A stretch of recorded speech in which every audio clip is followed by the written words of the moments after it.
ও খুকি ও সোনা, মুখখানা কেন ভার, আমার কাছেতে আছে ম্যাজিকের সম্ভার। প্রভাতদা, স্বপ্ননীর কমপ্লেক্স এরিয়ার কেসটা তো কিছুতেই কোনো ক্লু বের করা যাচ্ছে না। আজ আবার একটা বাচ্চার মিসিং রিপোর্ট লজ হলো। সাব ইন্সপেক্টর বিভাস দাসের কথায় হাতের কাজটা নামিয়ে রেখে বকুলতলা সিনিয়র ইন্সপেক্টর প্রভাত সরকার উত্তর দিলেন, কি বলছো দাস, আবার বাচ্চা মিসিং হলো? কিছুই বুঝতে পারছি না। এদিকে ওপর থেকে ওসিও চাপ দিচ্ছেন, আর সত্যি মানবিক দিক থেকেও বড্ড খারাপ লাগছে। আচ্ছা, ওই কেস হিস্ট্রিটা বের করো দেখি, একবার চোখ বুলিয়ে নি, তারপর জিভ বের করো, একবার বাচ্চাটার ঘরে যাব। বিভাস কাগজগুলো বের করতে করতে বলল, একই কমপ্লেক্সে একটা বাচ্চা 1 মাস আগে নিখোঁজ হবার পরও কি বাবা মায়েদের একটু হুঁশ হলো না যে বাচ্চাদের একটু নজরে রাখবে? নিজেরা খেয়াল রাখবে না, আর কিছু হলেই ছুটে আসবে আমাদের কাছে। প্রভাতবাবু তখন বেশ মনোযোগ সহকারে পাতাগুলো উল্টে পাল্টে দেখছিলেন। অতঃপর বললেন, আচ্ছা, প্রথম বাচ্চাটার নাম তো মিলি ছিল, বয়স 6, বাবা প্রাইভেটে কাজ করেন, মা গৃহবধূ। বাচ্চা পড়াশোনায় অমনোযোগী ছিল, মার্কস বাজে আসায় ঘরে বকাঝকা হয়েছিল। এরপর একদিন বিকেলবেলায় খেলতে বেরিয়ে সে আর ঘরে ফেরেনি, আর সেই নিখোঁজ হওয়ার ডেটটা ছিল 12ই জুলাই। এবার আজকের কেসটার যতটুকু তুমি জানো বলো তো আমায়, বলে মিস্টার সরকার তাকালেন বিভাসের দিকে। বিভাস বলা শুরু করলো, আজকের বাচ্চাটার বয়স 8 বছর, নাম বিদিশা। বাচ্চাটির বাবা ব্যাংকের কর্মী, মা গৃহবধূ। এই বাচ্চাটি স্কুল থেকে ঘরে ফেরার সময় স্কুল ভ্যান তাকে অ্যাপার্টমেন্টের গেটে নামিয়ে দিয়ে যায়, কিন্তু তাকে তারপর আর দেখতে পাওয়া যায়নি। বাচ্চাটি বেশ শান্ত স্বভাবে ছিল, আর মিলির খুব ভালো বন্ধুও ছিল। সত্যিই চিন্তার বিষয়, একটা কমন এরিয়া থেকে কি করে পরপর 2টো বাচ্চা নিখোঁজ হয়ে গেল, আর কারো চোখে কিছুই পড়ল না। আর কিডন্যাপিংই যদি হতো, তো একই এরিয়া থেকে 1 মাসের মাথায় 2টো বাচ্চা পরপর তুলে নিতে কিডন্যাপারের সাহস হলো কি করে? এই অপহরণের আড়ালের উদ্দেশ্যটাই বা কী? মেয়ে পাচার? চিন্তান্বিত প্রশ্ন করে উঠলেন মিস্টার সরকার। হতে পারে, অপহৃত 2 বাচ্চাই তো মেয়ে, তবে যা বুঝছি খুব চতুর কারো কাজ এটা, আর অবশ্যই তার সাংঘাতিক বুকের পাটা আছে। কিন্তু এমন রিস্কি কাজ সে এত ঘন ঘন করবেই বা কেন?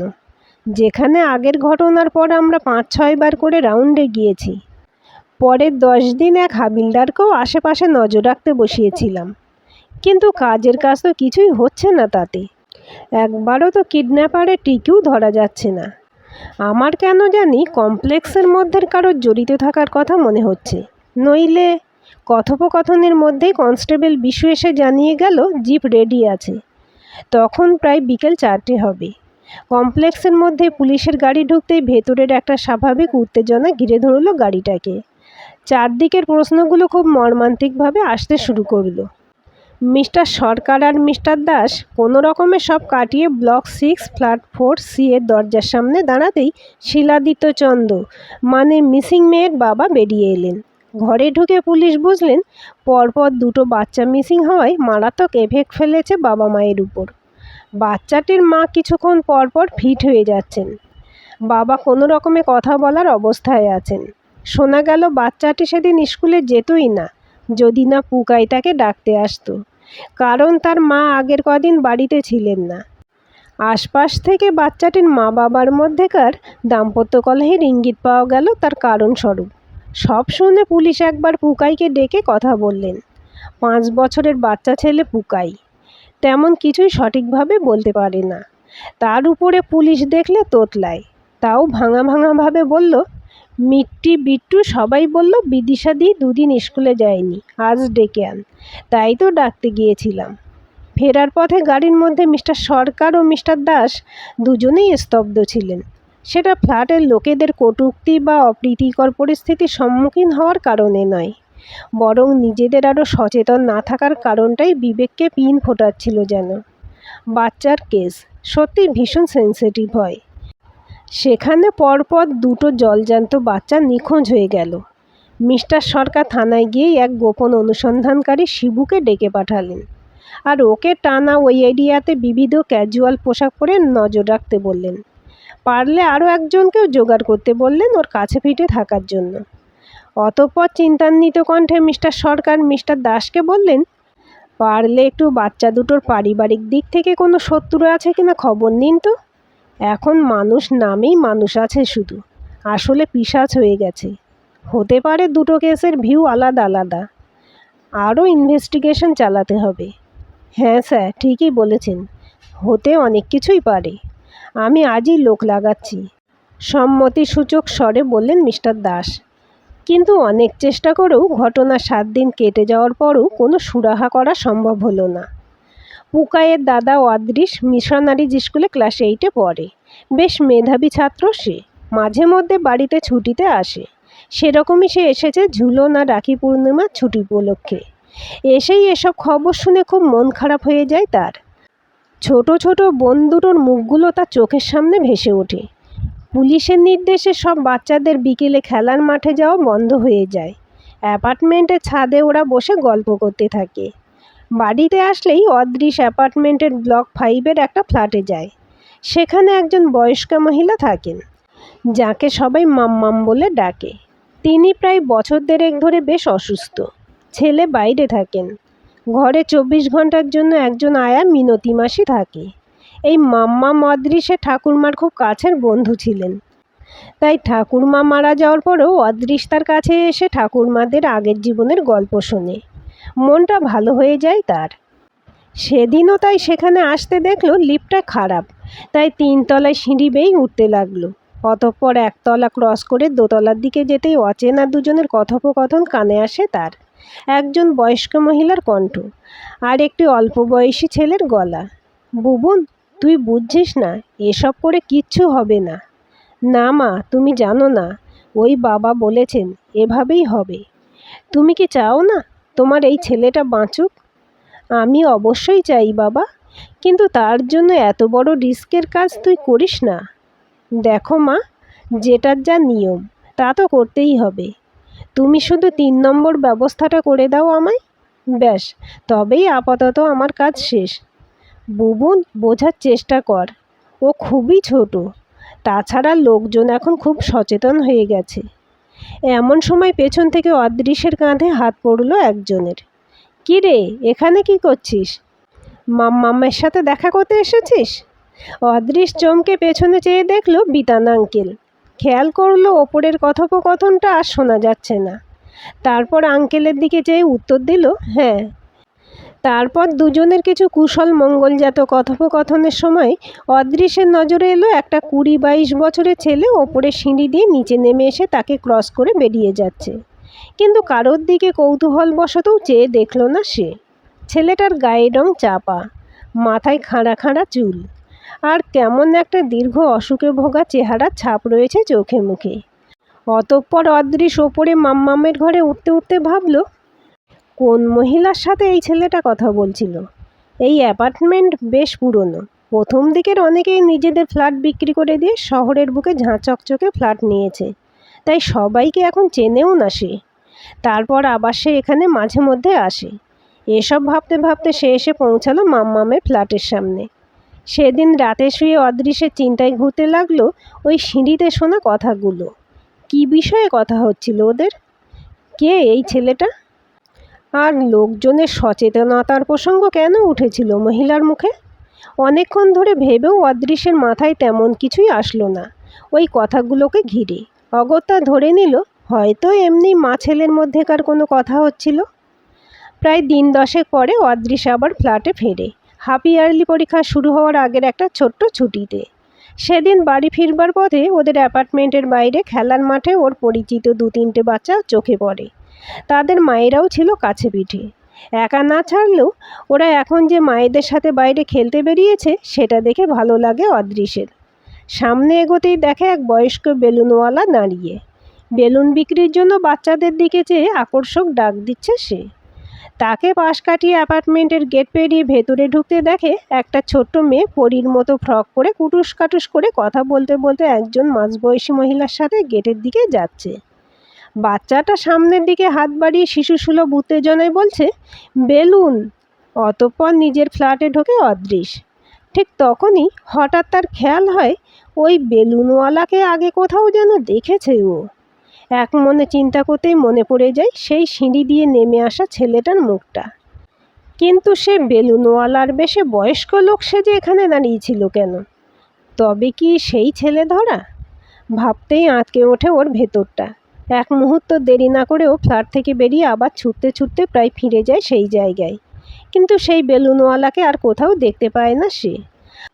তারপর বাচ্চাগুলোকে ডেকে জিজ্ঞেস করাতে জানতে পারে যে বেলুনওয়ালা নাকি গত দুদিন ধরে এখানে আসছিল। আগে তাকে কোনোদিনই দেখা যায়নি। বুকের ভেতরটা একটা অজানা আতঙ্কে কেঁপে ওঠে অদৃশ্যের। সে তখনই বাবাকে ফোন করে সবটা জানায়। আর 1 ঘন্টার মধ্যে তার বাবার সাথে পৌঁছে যায় থানায়। সেখানে সব কথা খুলে বলে অদৃশ্য। ঠিক তখনই ওদের অ্যাপার্টমেন্ট থেকে ফোন আসে। আরও জানা যায় যে মাম্মামদের বিল্ডিংয়েরই একটা ফ্ল্যাট থেকে এক পরিবারের 3 বছরের বাচ্চা মেয়েটিকে বিকেল থেকে পাওয়া যাচ্ছে না। সাথে তার আয়াটিরও কোনো পাত্তা নেই। কিছুক্ষণের মধ্যে তার কর্পোরেটে কর্মরত মা বাবা থানায় এলে অদৃশ্যের মনের আশঙ্কাটা বাস্তব রূপ পায় বাচ্চাটি আর তার মধ্যবয়স্কা আয়ার ছবি দেখে। অদৃশ্যের সাথে আরও কথা বলে তার পারিপার্শ্বিকতা বিচার করে পুলিশ যেন এতদিনে একটা সূত্র খুঁজে পায় 3টে অপহরণের অন্তরালকে হাতড়ানোর। এমন সময় একজন সিনিয়র কনস্টেবল বিশু মিস্টার দাসকে ডেকে কথাটা বলে, যা শোনার পর টনক নড়ে যায় সবার। সে সমস্ত কথাবার্তাগুলো দরজায় লাঠি হাতে দাঁড়িয়ে শুনছিল।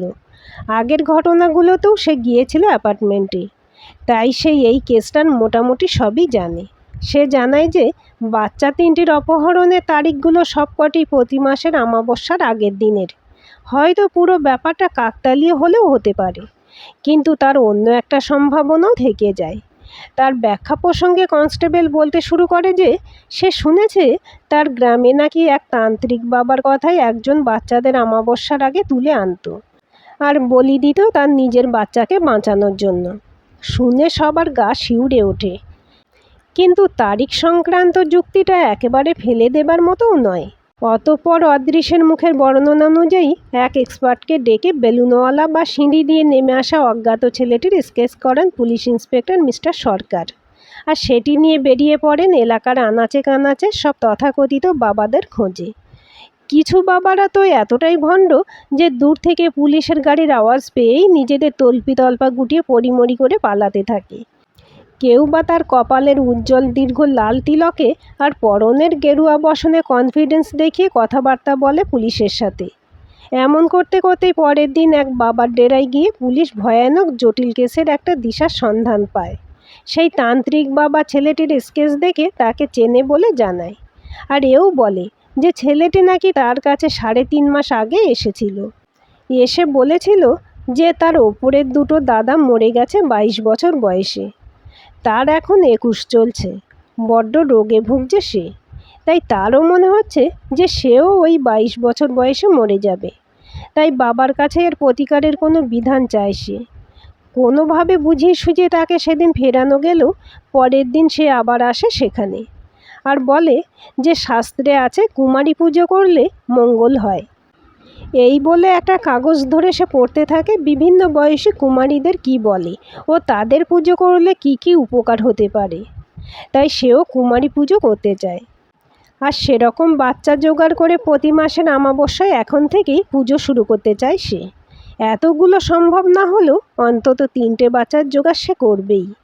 আর দুর্গাষ্টমীর দিন তাদের একসাথে পুজো করার পরিকল্পনা করে। দরকার হলে বলিও দেবে বলে জানিয়েছিল ছেলেটি। বাবার কথা মতো ছেলেটির মানসিক স্থিরতা নেই। নিজের জীবন সে যে কোনো মূল্যে বাঁচিয়ে রাখতে চায়। এসব শুনে তো সবার ভিড়মি খাবার অবস্থা প্রায়। ছেলেটি যদি অপরাধী হয় তবেই এই কেসের ক্ষেত্রে মানসিক ভারসাম্যহীনতা একজনকে কত বড় অপরাধের দিকে টেনে নিয়ে যেতে পারে ভেবে বিস্ময়ে স্তব্ধ হয়ে যায় সবাই। পুলিশের আরও কিছু ধমক চমকে সেই তান্ত্রিক বাবা ছেলেটির এক গোপন ডেরার কথা জানায়, যেখানে গিয়ে সে গত 2 অমাবস্যায় পুজো করে এসেছে। হয়তো আজও ছেলেটি আবার আসবে সন্ধ্যের দিকে তাকে নিয়ে যেতে। সেই বাবা পুলিশের পায়ে পড়ে বলতে থাকে সে পুজোয় কিছু টাকা পাওয়া ছাড়া আর এসবের কিচ্ছুটির মধ্যে ও ছিল না। তারপর পুলিশ অদৃশ আর অদৃশের বাবা নিজেদের লুকিয়ে রেখে অপেক্ষা করে সেই তান্ত্রিকের ডেরার পিছনে। বেশিক্ষণ অপেক্ষা করতে হয়নি। সন্ধে প্রায় 7টার দিকে অদৃশের চেনা চেহারা সেই চিমড়ে ছেলেটি এসে উপস্থিত হয় সেখানে। অতঃপর তান্ত্রিক বাবাও পুলিশের কাছে অপরাধীকে ধরিয়ে দেওয়া ও বাচ্চাগুলোকে বাঁচিয়ে দেওয়ার শর্তে নিজেকে এই কেস থেকে মুক্ত করতে পারবে বলে আশ্বস্ত করে। ছেলেটিকে কিছু না বুঝতে দিয়ে সেই ডেরায় যায়। সেখানে একটা স্যাঁতসেঁতে মাটির ঘরের প্রদীপের আলোতে হাত পা বাঁধা অবস্থায় বসেছিল 3টে বাচ্চা। অতঃপর পুলিশ তাদের পিছু নিয়ে সেখানে পৌঁছেই সামনে এসে দাঁড়ায় রিভলভার বের করে। অদৃশ মুহূর্তে ছুটে গিয়ে বাচ্চা 3টের হাত পায়ের বাঁধন আলগা করে দেয়। ওদের অবস্থা দেখে কান্না পেয়ে যায় তার। ছেলেটির মা ওই ঘরেই কাঁচুমাচু মুখ করে একপাশে সিঁটিয়ে দাঁড়িয়েছিল। সারা ঘর ভর্তি ছড়িয়ে ছিটিয়ে পড়ে বিবিধ পুজোর জিনিসপত্র। অতঃপর অপরাধী ছেলেটির নাম জানা যায় বীরেন। তার মা জানায় সে ছোট থেকেই তার বাবাকে আর তার পরপর 2 দাদাকে চোখের সামনে তিল তিল করে মরতে দেখে এমন অপ্রকৃতিস্থ হয়ে যাচ্ছিল। একটা মৃত্যু ভয় ওর মনে সবসময় চেপে বসে থাকতো আর বলতো, আমি বাঁচবই, সব কিছুর প্রতিকার করা যায়, আমি করব। তার মায়ের কথা অনুযায়ী সে ছেলেকে অনেক বোঝানোর চেষ্টা করেও কোনো লাভ হয়নি।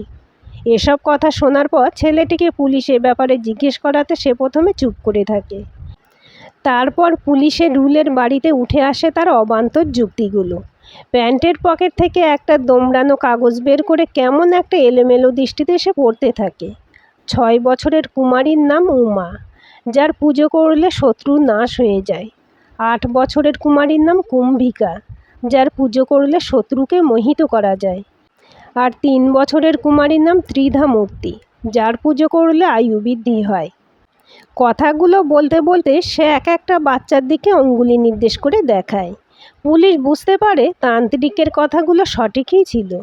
পুলিশের আরও চাপাচাপিতে সে জানায় যে তার মায়ের কাছে শুনেছিল সে যে প্রথম বাচ্চাটি মানে মিলির পড়াশোনাতে অমনোযোগের জন্য তাকে ফ্ল্যাটের বাইরে বের করে দাঁড় করিয়ে রাখে তার মা। তাই তাকে একদিন বিকেলবেলায় খেলার মাঠে নিয়ে গিয়ে সে ম্যাজিক পেন দেওয়ার লোভ দেখাতে সে চলে আসে। বাচ্চাটি বিশ্বাস করেছিল ম্যাজিক পেনে লিখলে সব ঠিক হয়ে যাবে। দ্বিতীয় বাচ্চাটিকে মানে বিদিশাকে স্কুল ফেরত অ্যাপার্টমেন্টে ঢোকার পথে বীরেন বলেছিল যে তার মা বাবার সম্পর্ক ঠিক হয়ে যাওয়ার ম্যাজিক সে শেখাবে, আর সেটা শিখতে গেলে তার সাথে তার বন্ধু মিলিরও দেখা হবে। তাই সে চলে এসেছিল এখানে।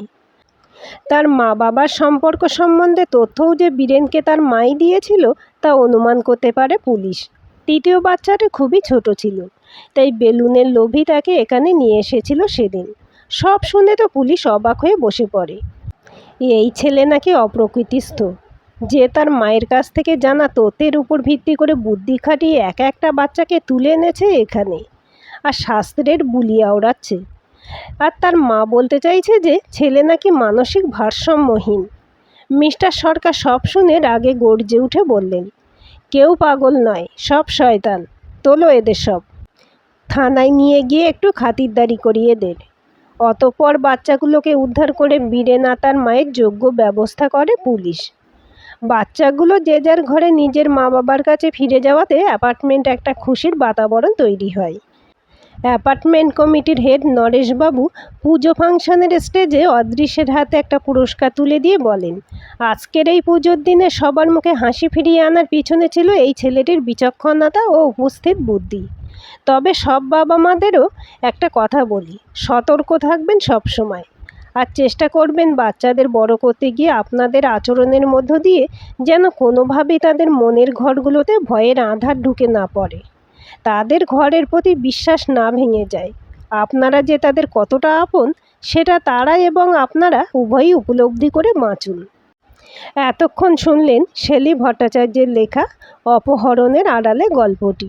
আজকের গল্পটি কেমন লাগলো কমেন্ট করে জানাবেন। ভালো লাগলে লাইক, হাইপ, শেয়ার করবেন আর চ্যানেলটি সাবস্ক্রাইব করে বেল আইকনটি ক্লিক করে রাখতে ভুলবেন না।